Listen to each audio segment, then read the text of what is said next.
마친 해. 밤부터 내린 비가 계속되던 11월의 어느 한낮이었다. 영수가 서점 안착의 유리문을 밀고 들어왔다. 영수는 올리브색 장우산의 물기를 털어 서점의 한쪽 출입구를 지키고 있는 우산꽂이에 꽂았다. 2달 만에 나타난 영수를 본 미소는 몹시 놀랐다. 영수는 2달 전 할머니의 100세 기념 잔치에 간다며 진해로 내려갔고 그로부터 며칠 뒤 할머니가 돌아가셨다는 연락을 해왔다. 저 왔어요. 영수가 말했다. 영수의 목소리를 듣자 미소는 마음이 푹 내려앉는 것을 느꼈고 그러자 그동안 자신이 생각보다 많이 영수를 걱정하고 있었다는 것을 깨달았다. 서점의 독서공간 구석에는 세상사에 일절 관심이라고는 없는 진이라는 여자가 커피를 마시며 책을 읽고 있었다. 와, 이 책 정말 별로네요. 진의 목소리가 들려왔다. 아, 저쪽에. 미소는 진이 앉아있는 구석자리를 가리켰다. 혼잣말 잘하세요.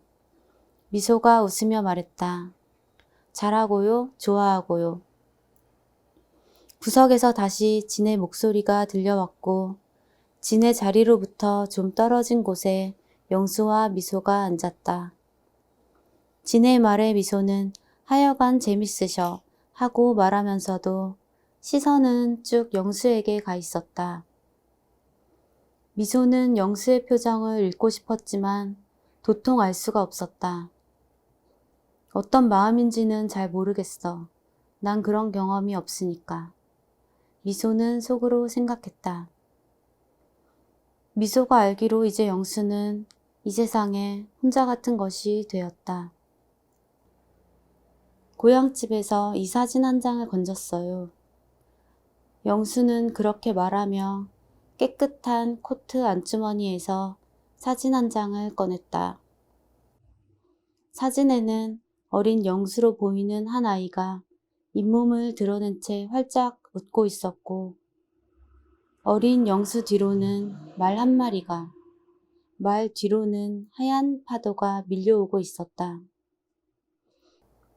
바닷가에 말이 있네요. 미소는 자신도 모르게 말에게 시선을 빼앗겼다. 아닌 게 아니라 사진 뒤에는 내가 말 앞에 섰어요. 어때요? 라는 글씨가 쓰여 있었다. 어린 영수가 쓴 것이었다. 미소는 내를 내로 썼던 영수가 좋았고 어때요? 라고 물었던 영수가 좋았다.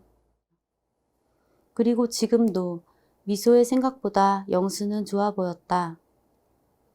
다만 좋아 보여서 다행이라고 생각하고 있을 때 좋아 보여서 다행이죠? 영수가 물었고 미소는 고개를 끄덕였다. 많이 울고 왔어요. 잘하셨어요. 커피 마실까요? 좋지요. 영수는 자리에서 일어나 커피를 주문한 뒤 서가에서 나의 배드민턴 친구들이라는 책을 오래 들여다보다가 사야 되겠다 라고 말하며 다시 계산대로 걸어갔다.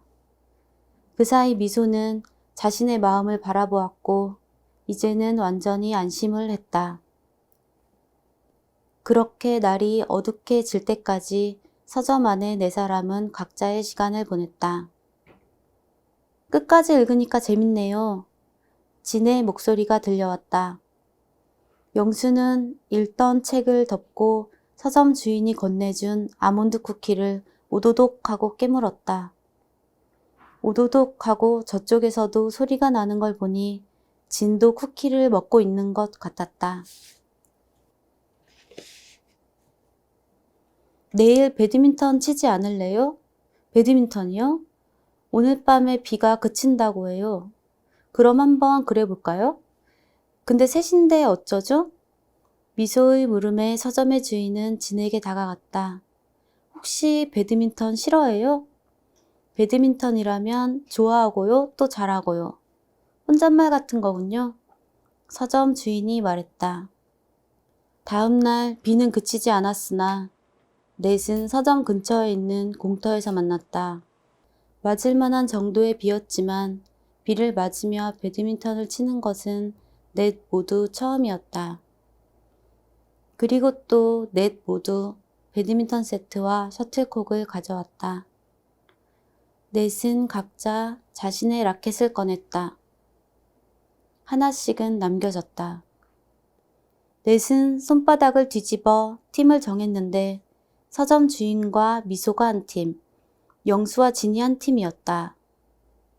진은 경기가 시작되자 공터를 날아다니며 좋아하고 잘한다던 배드민턴 실력을 발휘했고, 미소와 영수는 서서히 비에 젖어 몹시 재미있는 얼굴이 되었으나 신경 쓰는 사람은 없었다.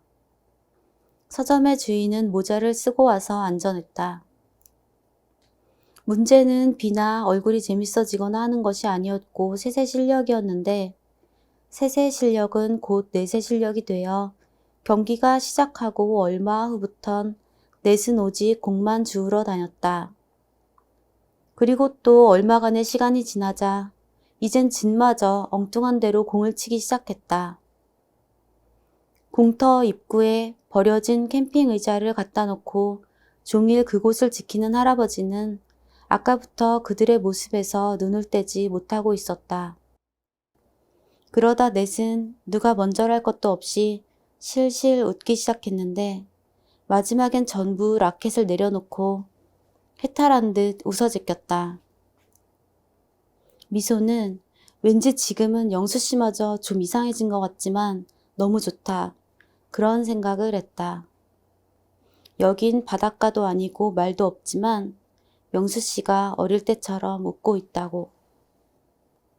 다음 날 영수는 이틀 전처럼 천천히 서점의 유리문을 밀고 들어왔다. 여느 때처럼 커피를 주문했고 서점 주인은 카드를 내미는 영수의 엄지손가락에 파스가 붙여져 있는 것을 보았다. 서점 주인은 커피와 함께 엄지손가락을 감쌀 수 있는 고무로 된 골무를 주며 영수 앞에 앉았다. 세수할 때 끼면 어떨까요? 오, 고마워요. 엄지손가락이 왜 아플까요? 모르겠어요. 좀 쉬어요, 영수씨. 저 내일 진해로 다시 내려가요. 무슨 일 있어요?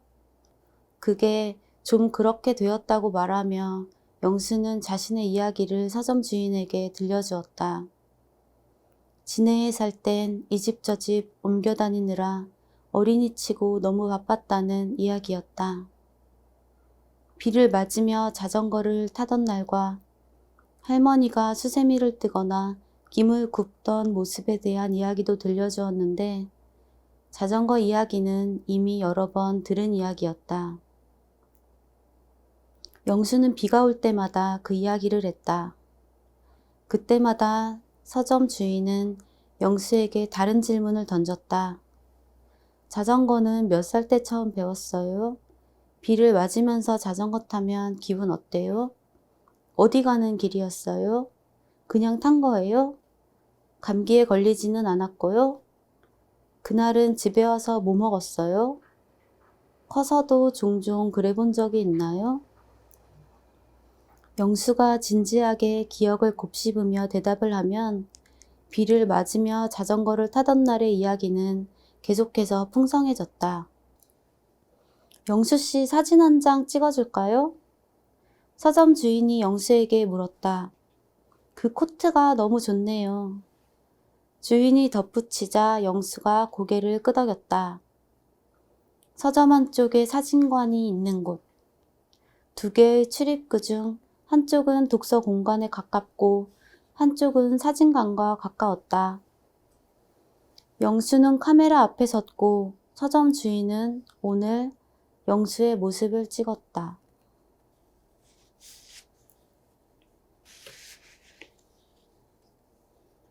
이번에 가면 언제 올 거예요? 금방 오고 싶을 거예요. 영수가 가고 서점 주인은 약간 흔들린 사진 한 장을 출입구 쪽 벽에 붙여두었다. 늦은 오후 영수로부터 기차 탔어요. 벚꽃이 필 때쯤에 다 같이 진해에 놀러와 주세요. 라는 문자 메시지가 왔다. 봄까지 있으려나 보다고 서점 주인은 생각했다. 며칠 간격으로 미소와 진이 차례로 서점에 들렀다. 미소는 서점 주인에게 영수의 안부를 물었다. 미소 씨 진해 가본 적 있어요?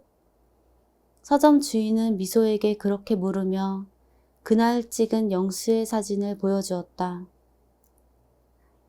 이럴 수가. 미소는 깨끗한 네이비색 코트를 입은 사진 속 영수를 보면서 문득 엉뚱한 곳으로 공을 쳐내며 어린아이처럼 웃던 그날의 영수를 떠올리고 있었다. 그런 경험은 없지만 왠지 말 앞에 서서 해맑게 웃던 어린 영수의 마음이 고스란히 느껴졌던 것이다.